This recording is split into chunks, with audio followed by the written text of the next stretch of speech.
June 5th, 2023. Daily Bread. Passage: Job chapter 18, verse 1 to verse 21. Key verse 21. Title: The place of one who does not know God. Then Bildad the Shuhite replied, "When will you end these speeches? Be sensible, and then we can talk.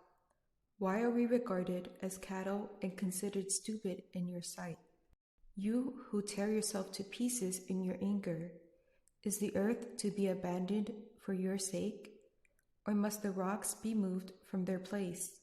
The lamp of a wicked man is snuffed out. The flame of his fire stops burning. The light in his tent becomes dark. The lamp beside him goes out. The vigor of his step is weakened. His own schemes throw him down. His feet thrust him into a net. He wanders into its mesh. A trap seizes him by the heel. A snare holds him fast. A noose is hidden for him on the ground. A trap lies in his path.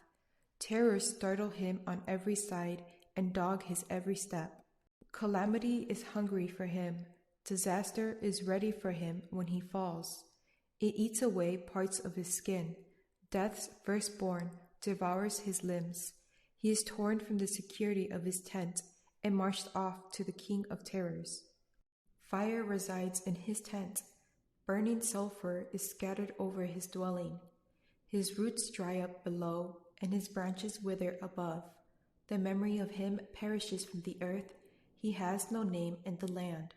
He is driven from light into the realm of darkness, and is banished from the world. He has no offspring or descendants among his people, no survivor where once he lived. People of the West are appalled at his fate. Those of the East are seized with horror. Surely such is the dwelling of an evil man. Such is the place of one who does not know God. Daily Bread Message.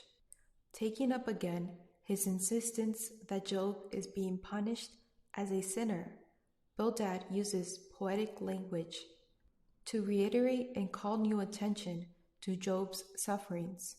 For example, he points out the suffering in Job's body and mentions fire, which had burned up Job's sheep and servants. His allusions to Job having no name in the land and directly stating he has no offspring or descendants among his people bring to mind the terrible tragedy that cost Job the lives of all his children. Bildad compiles this list as evidence to prove that Job was an evil man, one who does not know God. As the saying goes, with friends like these, who needs enemies? While Bildad's principles seem logical and his application impeccable, as readers, we know he is wrong. Job was not being punished. God declared from the beginning, Job is blameless and upright.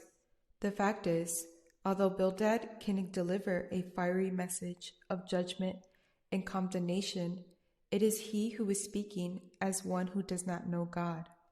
Jesus is not like Bildad. He did not come to condemn, but to save.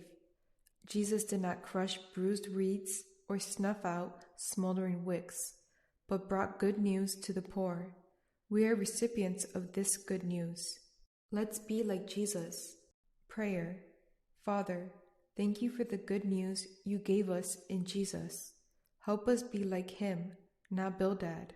One word, what a friend we have in Jesus.